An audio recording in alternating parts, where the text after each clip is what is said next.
Hello दोस्तों, आज मैं फिर आपके लिए एक नई कहानी लेकर आई हूँ। अगर आप हमारे चैनल पर पहली बार आए हैं तो प्लीज़ आपसे रिक्वेस्ट है कि हमारे चैनल को ज़रूर सब्सक्राइब करें और वीडियो को ज़्यादा से ज़्यादा लाइक और शेयर कीजिएगा। कहानी की शुरुआत करते हैं। उमा आज सुबह से ही बहुत तेजी से अपना काम निपटा रही थी। उसके पीछे की वजह भी काफ़ी खास थी। उसको पूरे 3 साल बाद अपने मायके जाने का मौका जो मिला था। काम करते वक्त वह काफ़ी रिलैक्स थी क्योंकि सासू माँ ने उससे कहा था कि कुछ दिनों तक दीपा जो कि उसकी ननंद थी नहीं आने वाली है। उसकी यह एक ननंद 100 के बराबर थी। उमा शादी करके जब घर आई थी तब दीपा को अपनी बहन की तरह प्यार करती थी क्योंकि उसे खुद की कोई बहन नहीं थी। लेकिन कुछ ही हफ्तों में उसे ये पता चल गया था कि उसकी ननंद किसी जेलर से कम नहीं है। हालांकि दीपा का ब्याह हो चुका था, लेकिन उसे अपने ससुराल वालों की किसी भी प्रकार की चिंता नहीं थी। उसे जब जी करता था वह अपने मायके चली आती और मायके वालों पर अपना हुक्म चलाती, खासकर अपनी भाभी पर।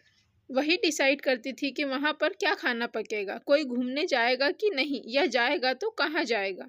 दीपा ही थी जो हर बार उमा को किसी न किसी बहाने से अपने मायके जाने से रोक लेती थी।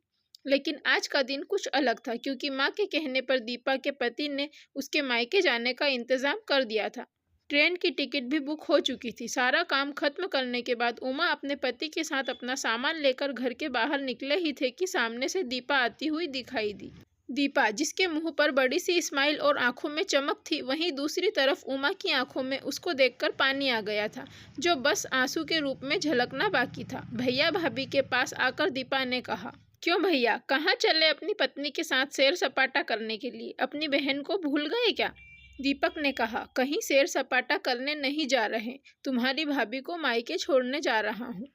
अच्छा, मैं आई और भाभी जाएगी? क्या आपकी पत्नी को मेरा आना पसंद नहीं है? दीपा ने भाभी को टोंट मारते हुए कहा। मन में उदासी और आंखों में नमी लिए उमा पलटकर घर के अंदर जाने लगी क्योंकि उसने मान लिया था कि इस बार भी दीपा की वजह से उसके मायके जाना कैंसिल हो जाएगा। लेकिन तभी सामने से उसकी सास आई और बोली, तुम दोनों अभी तक रेलवे स्टेशन नहीं गए क्या? गाड़ी के पीछे दौड़ते हुए जाओगे? दीपा बीच में टपकते हुए बोली, यह क्या कह रही हो माँ? मैं आई हूँ और आप भाभी को मायके भेज रही हो? क्या अब आपको मैं इतनी खटकने लगी हूँ?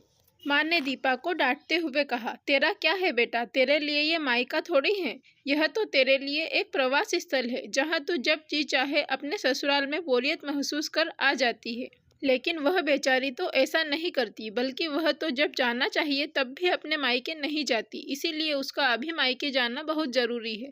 मैं तेरे या मेरे या किसी और की वजह से इसका इस बार मायके जाना बिल्कुल रद्द नहीं होने दूंगी। पहले यह बता, तू तो कुछ दिनों के लिए नहीं आने वाली थी ना, फिर कैसे आ गई? मैंने तो ऐसे ही कह दिया था। मैं देखना चाहती थी कि मेरे न आने से भैया खुश होता है कि मुझे बुलाता है, दीपा ने कहा। हाँ हाँ, क्यों नहीं, कोई बुलाए या ना बुलाए, पर्यटन स्थल पर तो हर कोई जा सकता है। अब की बार मेरी बहू को उसके पर्यटन स्थल पर यानी उसके मायके जाने दे। बेचारी ने सिर्फ अपने भाई की शादी देखी है और अब तो उसके भाई को बच्चा भी हो गया है। उसका मुंह तक नहीं देखा उसने। उसे भी अपने हिस्से का सुख भोगने दे। माँ ने दीपा को फटकारते हुए और उमा की साइड लेते हुए कहा। अपनी सास के मुंह से अपने लिए ऐसे शब्द सुनकर उमा की आंखें झलक गई। उसने अपनी सास को गले से लगा लिया। सास ने कहा, बहुत हो गया प्यार, जल्दी जाओ वरना ट्रेन छूट जाएगी। अपनी माँ का बदला हुआ रूप देखकर दीपा बहुत हैरान थी। उसे यकीन नहीं हो रहा था कि वह वही माँ है जो उसका हर कहा मानती थी और हमेशा उसका पक्ष लेती थी, चाहे बहू सही हो या गलत। वही माँ अपने मन में अपनी उस दोस्त को धन्यवाद दे रही थी जो कुछ दिन पहले उसके घर पर आई थी और कुछ दिन रही थी और जाते जाते उसकी आंखें खोल गई थी। सहेली ने उन्हें बताया था कि वह अपनी बेटी का मुंह छोड़ दे वरना अपनी बहू और बेटे के मन में अपनी इज्जत खो देगी। बिना सोचे समझे अच्छे बुरे का विचार किए हर फैसला सिर्फ अपनी बेटी के हिसाब से लेना सही नहीं है। रेलवे स्टेशन पर ट्रेन के डिब्बे में बैठी उमा के चेहरे पर एक बहुत प्यारी सी मुस्कान थी, जिसे देखकर दीपक को महसूस हुआ कि यह वही प्यारी मुस्कान है जिसे उसने 3 सालों से देखी नहीं थी। सच ही तो है, मायका महिलाओं के लिए पर्यटन स्थल ही तो होता है जहां वहां अपने ससुराल की सारी चिंताएं टेंशन भूलकर कुछ दिन आराम से रह सकती है। अगर आपको हमारी ये छोटी सी इमोशनल कहानी पसंद आई हो तो प्लीज़ हमारे चैनल को सब्सक्राइब करें और वीडियो को लाइक और शेयर करना ना भूलें। Thank you for watching.